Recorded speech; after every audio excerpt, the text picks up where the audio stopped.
को पता लग गया होगा कि क्यों हो रहा है कि जिस प्रकार से केंद्र की सरकार ने, मोदी जी ने और मोदी जी की सरकार में बैठे हुए बड़े बड़े अधिकारी और नेताओं ने अडानी जी के साथ मिलकर के और सेबी प्रमुख के साथ मिलकर के एक बहुत बड़ा घोटाला किया, शेयर मार्केट का घोटाला किया।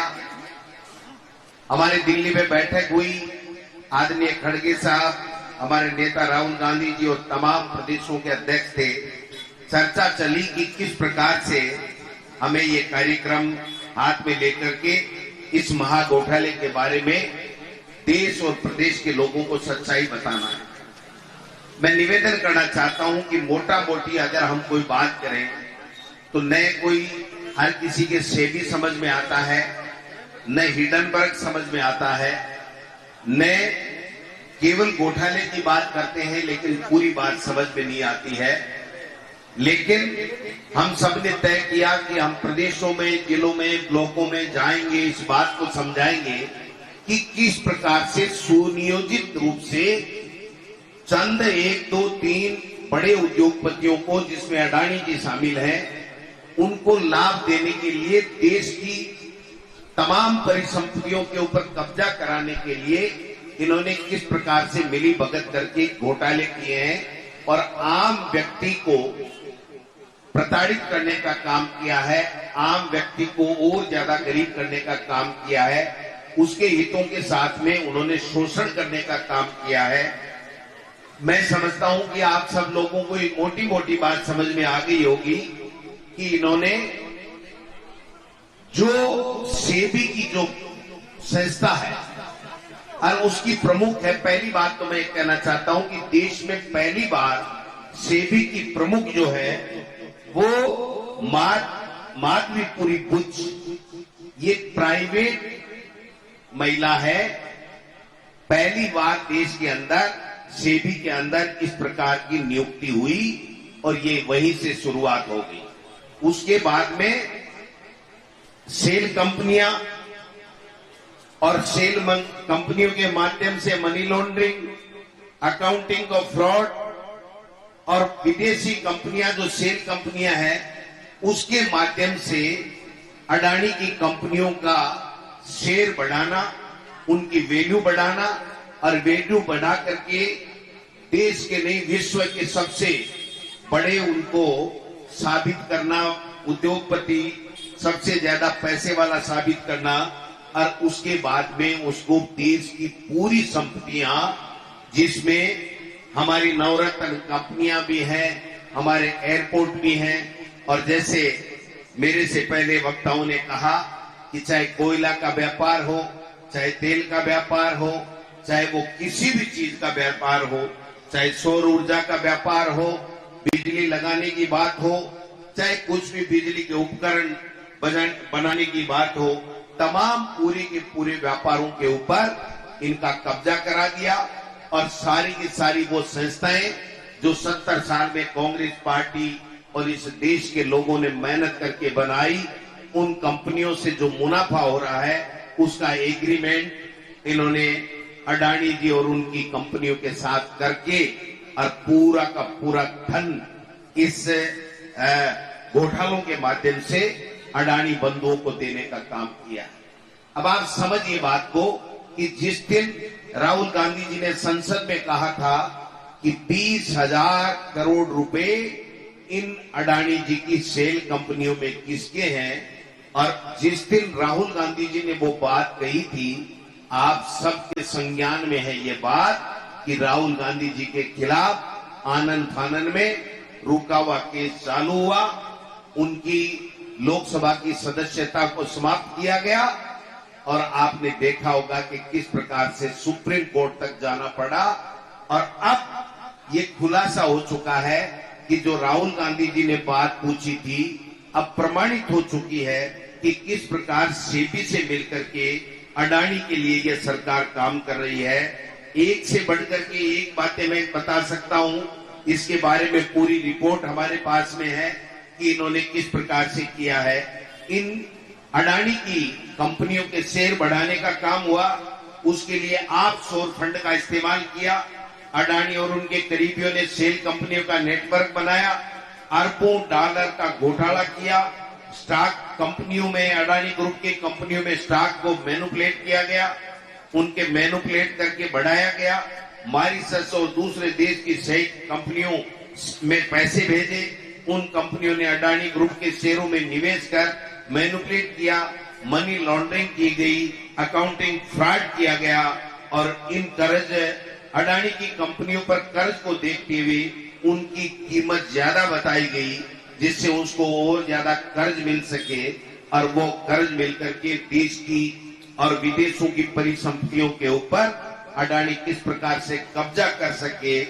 इन सब में सेबी प्रमुख सुप्रीम कोर्ट के कहने से जांच कर रही थी और सेबी प्रमुख सुप्रीम कोर्ट के कहने से वो छोटी मोटी जांचें सब कर रही है, लेकिन प्रमुख जो मांग थी या प्रमुख जो घोटाला था जिसमें सेबी प्रमुख और उसके पति के शामिल होने की बातें आ रही हैं, हिडनबर्ग की रिपोर्ट के खुलासे के बाद में उसके ऊपर किसी तरीके की बात जांच नहीं की गई। सुप्रीम कोर्ट के आदेश से जांच करने के बावजूद भी अगर कोई जांच नहीं करे और पार्लियामेंट से 150 व्यक्तियों को निकाल दिया, राज्यसभा और लोकसभा से, लेकिन अब की बार आपने जो कमाल किया और पूरे देश में संविधान बचाने के लिए आम नागरिक 36 कौमों के लोग निकले, प्रदेश में भी आपने शानदार प्रदर्शन किया, पूरे देश में इंडिया गठबंधन मजबूत हुआ और इंडिया गठबंधन मजबूत होने पे हमारे देश का शेर हमारा नेता राहुल गांधी जब नेता प्रतिपक्ष बना, उसके बाद से इनकी नींद हराम हो रही है। मोदी जी और अमित शाह जी और इनके लोगों की जो ये घोटाले पे घोटाले कर रहे थे, आपने देखा होगा राफेल पे घोटाला हुआ, कुछ नहीं होने दिया, 3 काले कानून लाए, कुछ नहीं होने दिया, नोटबंदी की, बड़ा घोटाला किया, कुछ नहीं होने दिया और अब घोटाले से घोटाले करने लगे। इन्होंने सोचा कि जब राफेल से बच गए, जब नोटबंदी के घोटाले से बच गए, 3 कृषि कानूनों का जो घोटाला लेकर के आए थे उससे हम बच गए, तो अब हम इस सेबी वाले घोटाले से भी बच जाएंगे। लेकिन उनको पता नहीं है कि वो शेर अब लोकसभा के अंदर हमारे राहुल कसवा जी, मुरारी मीणा जी, भजन लाल जी और हमारे 11 इंडिया गठबंधन के लोग राहुल गांधी जी के नेतृत्व में राजस्थान से भी आवाज बुलंद करने का काम करते हैं और पूरे हिंदुस्तान में हमारे इंडिया गठबंधन के लोग उनको घेरने का काम करते हैं। मोदी जी एक दिन आए और एक दिन आकर के बोख ला करके भाषण दिया और दूसरे दिन जाके वो यही मोदी जी हैं जो ये कहता था लोकसभा के अंदर कि एक अकेला सब पे भारी। वही मोदी जी कह रहे हैं मेरा गला पकड़ लिया, रोने जैसी शक्ल बना ली, मेरे देश के प्रधानमंत्री जी का गला घोंट लिया। अरे देश के प्रधानमंत्री जी का कोई गला नहीं घोंट रहा है, आप लोगों की मिली भगत से जो घोटाले हो रहे हैं ना, उन घोटालों का उठाने का हम लोग काम कर रहे हैं। और हिंदुस्तान की पार्लियामेंट में और राज्यसभा में जब इनके नाक में हमारे एमपी ने दम कर दिया, हमारे नेता प्रतिपक्ष ने, तो इनके पास में एक ही रास्ता बचा, संवैधानिक पोस्ट पर बैठे हुए लोकसभा के स्पीकर और राज्यसभा के हमारे उपराष्ट्रपति जी, इन दोनों का बेजा इस्तेमाल करते हुए माइक बंद करने तक की नौबत इन लोगों के आ गई है। छोड़ छोड़ के कुर्सी भागने लग गए हैं कि मैं सहज महसूस नहीं कर रहा हूं। आप सहज महसूस नहीं, आप तैयारियां कर लो। ये हिंदुस्तान के शेर लोकसभा हो चाहे राज्यसभा हो चाहे प्रदेश के अंदर जहां हम विपक्ष में बैठे हैं, जहां चाहे हम सत्ता में बैठे हैं, हमारे तमाम लोग आपसे इन घोटालों का हिसाब भी मांगेंगे, आपको पूछेंगे कि आप बताइए आज जेपीसी गठित करने में इनको दिक्कत क्या हो, क्या पहली बार हो रही है क्या जेपीसी? लेकिन इनको जांचें करानी नहीं। अगर इनकी जांचें जेपीसी से हो जाएंगी तो मैं दावे के साथ कह सकता हूं कि बहुत से ऐसे लोग जो हम लोगों को बेवजह तंग करते हैं, हमारे नेताओं को तंग करते हैं, हमारी पार्टियों के नेताओं को तोड़ करके ले जाते हैं, वो हजारों नेता उस जेल के सलाखों के पीछे होंगे, ये मैं आपको दावे के साथ कह सकता हूं। आज वातावरण क्या है, पूरे हिंदुस्तान में संविधान की धज्जियां उड़ा रहे हैं। किस प्रकार से ये जो सुप्रीम कोर्ट का फैसला आया है ना, इसके पीछे भी मैं बता देना चाहता हूं कि केंद्र सरकार की मंशा खराब थी। केंद्र सरकार ने सुप्रीम कोर्ट में कोई जवाब नहीं दिया और यहां तक लोग बताते हैं कि अटॉर्नी जनरल के माध्यम से अलग से बता दिया गया कि हमारे देश के प्रधानमंत्री और हमारी केंद्र की सरकार की मंशा क्या है।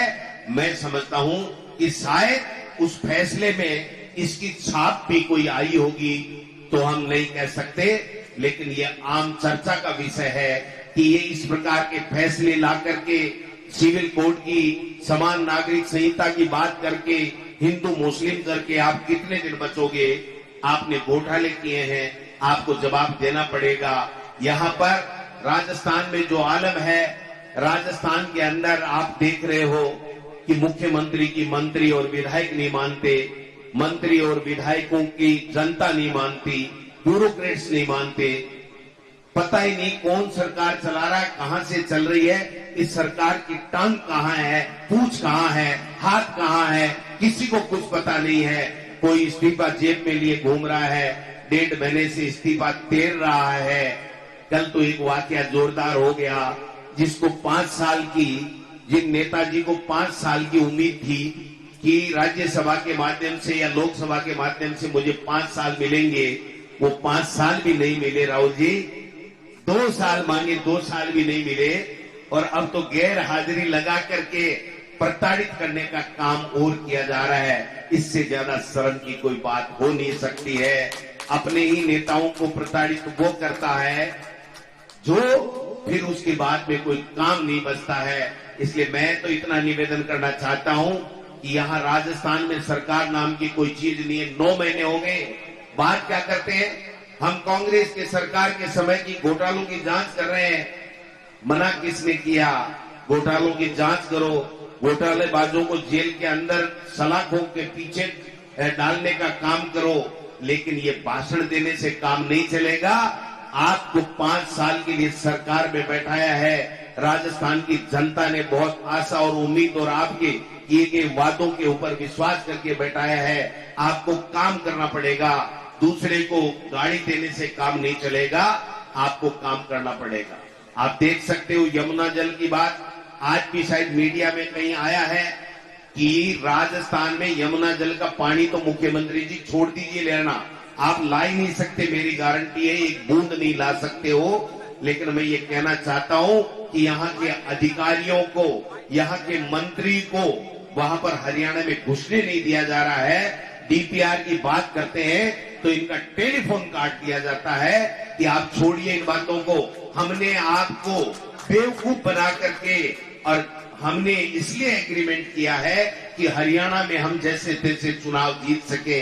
जो यमुना जल का समझौता हो, चाहे ईआरसीबी का समझौता हो, मैं कहना चाहता हूं राजस्थान के मुख्यमंत्री जी ने केंद्र के इशारे के ऊपर हमारे हितों को बेचने का काम किया है। हमारे हितों को मध्य प्रदेश और हरियाणा के सामने घुटने टेक करके गिरवी रखने का काम किया है। आप किस बात की वाही लूट रहे हैं? कहां पे है? जब यमुना जल समझौते में जितना पानी 1900 क्यूसेक जो पानी हमें हरियाणा लेकर के बाकी का पानी हमको देना था, नए समझौते में 2400 क्यूसेक पानी पहले वो लेगा, और जो 12 महीने पानी आपको मिलना था वो केवल 4 महीने, जुलाई, अगस्त, सितंबर, अक्टूबर, 4 महीने में केवल 575 एमसीएम पानी आपको अगर बरसात में और फ्लड हुआ तो ही मिलेगा, वरना एक बूंद भी पानी की नहीं मिलेगी। और मध्य प्रदेश ने हमारे जो पहले के एमओयू किया हुआ था मध्य प्रदेश और राजस्थान का, वो ईआरसीपी के अंदर उन्होंने सुप्रीम कोर्ट में जाकर के, जब वसुंधरा जी की सरकार थी, चाहे हमारी गहलोत जी की सरकार थी, हमने कहा कि उस शर्तों की पालना की जाए उस एमओयू की पालना की जाए, तो उन्होंने सुप्रीम कोर्ट में जाकर के हमारे खिलाफ स्टे ले लिया था और इस मुख्यमंत्री भजन लाल जी ने साइन करके और उनको ये कह दिया कि आप तो अपना पूरा पानी लो, 3510 एमसीएम पानी वो पहले लेंगे, उसके बाद में अगर कोई बात आएगी। और उन्होंने समझौता करवा करके और साइन करा करके सुप्रीम कोर्ट में पेश किया है कि हमारा जो आपत्ति थी वो आपत्ति राजस्थान की सरकार ने केंद्र सरकार के हस्तक्षेप से मिटा दी है, इसलिए हमारे हितों को हमने सुरक्षित कर लिया है। सुप्रीम कोर्ट में हमें स्टे की आवश्यकता नहीं है, हमारा केस वापस दे दीजिए। ये दो समझौतों के ऊपर अपनी पीठ थपथपाने वाले लोग दोनों जगह ईआरसीबी में मध्य प्रदेश के सामने और यमुना जल समझौते में हरियाणा के सामने घुटने टेक करके राजस्थान के नौजवान, राजस्थान के किसान, आम व्यक्ति के हितों को बेचने का सौदा करके आए हैं। ये मैं आपसे निवेदन करना चाहता हूं। लेकिन जो बात हमें करनी है वो जेपीसी की मांग आज तो शुरुआत है, ये आखिरी नहीं है, ये शुरुआत है कि हमने यहां से शुरुआत की है। तमाम कार्यकर्ता, तमाम नेता आज यहां पधारे हैं और जो जिस तरीके का जोश और जो जुनून देखने को मिल रहा है, मैं दावे के साथ कह सकता हूं कि आने वाले समय में मोदी जी की सरकार 5 साल पूरे नहीं कर पाएगी। मोदी जी की सरकार 5 साल पूरे नहीं कर पाएगी। और मुख्यमंत्री भजन लाल जी थोड़ा सुधर जाओ, काम कर लो, नहीं तो आपके अपने ही लोग आपकी कुर्सी का तख्ता पलटने की तैयारी कर रहे हैं। आप जल्दी से जल्दी कुछ काम करो। ये रोजाना भ्रमण करना, भ्रमित करना, भाषण देना, झूठ बोलना, ये जो कला आप में आरएसएस के माध्यम से प्राप्त की है, इसको थोड़ा सा विराम दो। आज आप राजस्थान के मुख्यमंत्री नहीं हो, आप आरएसएस के केवल कार्यकर्ता या संगठन के पदाधिकारी नहीं हो, आप राजस्थान के 8 करोड़ लोगों की आस हो। आपको मुख्यमंत्री बनाया है, भले ही चाहे आप पर्ची से बने हो, लेकिन राजस्थान के मुख्यमंत्री हो, लोगों के लिए काम कीजिए।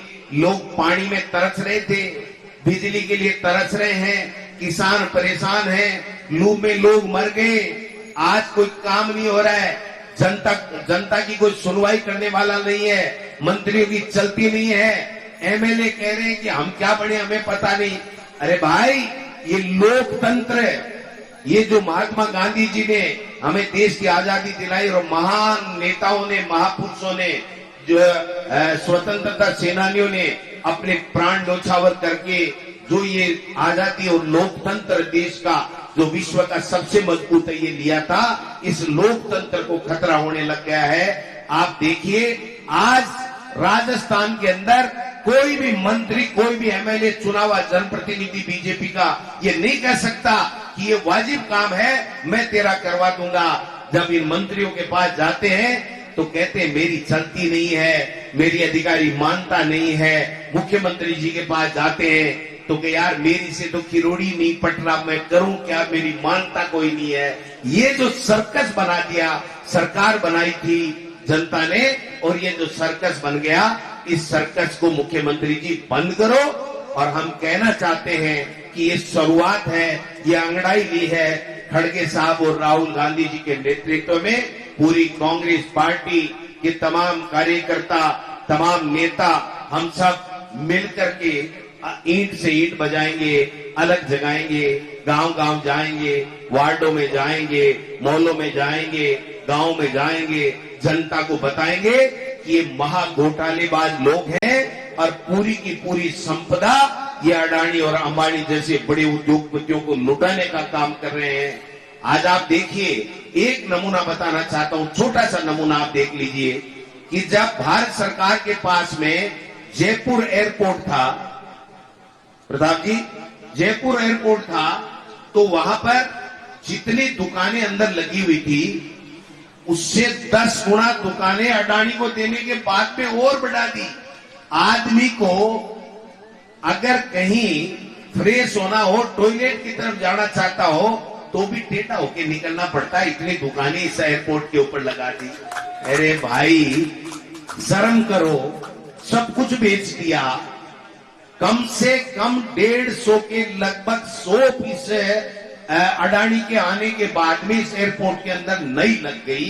लूटने का काम चल रहा है। ये किसके इशारे पे हो रहा है? कौन इसको कंट्रोल करेगा?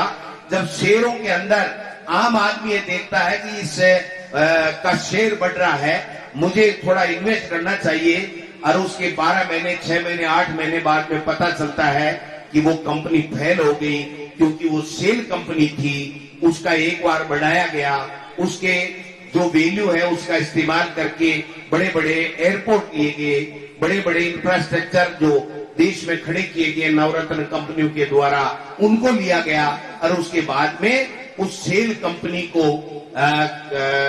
दिवालिया घोषित कर दी गई, और दिवालिया घोषित करने के बाद में उसका पूरा का पूरा बैंकों से जो कर्जा लिया गया था वो कर्जा माफ करा लिया गया, और जो आम आदमी उस कंपनी में शेयर खरीद करके अपना पैसा इन्वेस्ट करके अपनी बेटी की शादी करना चाहता था, अपना नया मकान बनाना चाहता था, 2 रुपए बढ़ने के बाद में वो लूटा हुआ है, न बेटी की शादी कर पा रहा है, न मकान कर पा रहा है।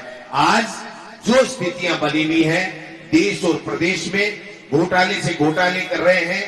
अभी कह रहे थे कुछ दिन पहले तक देश के बीजेपी के नेता, एक घोटाला नहीं पकड़ा गया, एक घोटाला नहीं पकड़ा गया। अरे एक हो तो पकड़ दे, आपने तो हजारों घोटाले कर लिए, कितने पकड़े? आप तो इतने बेशर्म लोग हो कि उसको मानते ही नहीं हो, कोई जांच ही नहीं कराते हो, और जहां जांच कराते हो और जिसको जांच सौंपी गई उसी में आपकी हिस्सेदारी है। सेबी के प्रमुख और उसके पति की उन कंपनियों में हिस्सेदारी है, तो फिर जांच करेगा कौन? तो ये सब चीजें हमको देखनी पड़ेगी। और राजस्थान के अंदर खेला शुरू हो गया मेरे भाइयों, समझने की आवश्यकता है। अगला जो विधानसभा का सत्र आएगा उसमें देखना इनके भ्रष्टाचार का जो नग्गा नाच इस 9 महीने से भारतीय जनता पार्टी की सरकार कर रही है, उसका चीरहरण करने का काम हमारे एमएलए सब टीकाराम जूली जी के नेतृत्व में करने वाले हैं। यहाँ पर पूरे गुजरात के लोग, चाहे वो कोई ठेका हो, चाहे वो माइनिंग हो, चाहे कोई और कोई हो, सारे के सारे गुजरात के लोगों की कंपनियां जो भारत सरकार में बैठे हुए, केंद्र की सत्ता में बैठे हुए बड़े लोगों के नजदीक हैं, उनको देने का काम कर रहे हैं। मुख्यमंत्री जी के पास कोई जाता है कि मुख्यमंत्री जी एक काम कर दो, तो मुख्यमंत्री जी क्या कहते हैं पता आपको? वो कहते हैं कि भाई आप सीएस से मिल लो। तो लोग कहते हैं मुख्यमंत्री तो आप हो, कि मेरे हाथ में कुछ नहीं है, मेरा काम तो ये मुरली वाला करता है। एक मुरली वाले की फोटो हमारे भगवान की लगा रखी है। अरे भाई ये फोटो ही काम कर देती है, मूर्तियां ही काम कर देती, तो फिर आदमी दूसरा काम आदमी क्यों करता? आप बताइए, सरकारी क्यों बनाता? तो मैं कहना चाहता हूं भगवान हम सबके हैं, लेकिन आप भगवान की मूर्ति की तरफ इशारा करके अपनी जिम्मेदारी से नहीं बच सकते हो। आपको काम करना पड़ेगा, जवाब देना पड़ेगा। जो घोटाले हो रहे हैं, जो टेंडरों की शर्तें ड्राफ्ट की जा रही है मनमर्जी से, ये सब फाइलें हमारे पास आना चालू हो गई हैं। अब आपका 9 महीने का समय समाप्त हो गया है। अब कांग्रेस पार्टी और कांग्रेस पार्टी के कार्यकर्ताओं का समय शुरू हुआ है।